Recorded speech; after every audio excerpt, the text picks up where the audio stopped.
این ویدیو مفکوره تر دیگه میکنه تا آخرش گوش کن کمتر کم باشه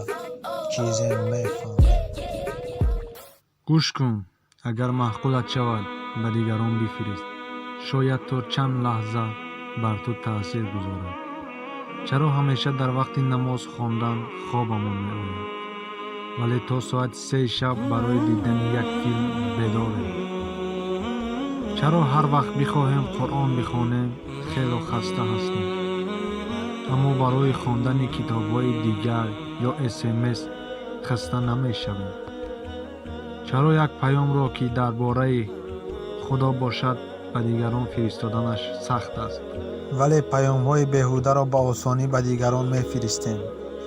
چرا عددی کسانی که خدا را عبادت میکنند هر روز کمتر و کمتر میشوند اما عدد کلوب ها و فسادخانه ها روز به روز زیاد میشوند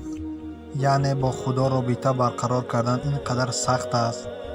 درباره اش فکر کنید شاید 99% شما این پیام را به دوستانتان نمیفرستید خدا فرمود اگر مرا در برابر دوستانتان رد کنید من هم روزی قیامت شما را رد خواهم کرد این پیام را به دوستانتان فرستید می ارزد شاید حتی یک نفر به فکر فرو رود از آینده خود فراموش نکن خدا را همیشه در یاد دار آمین یا رب العالمین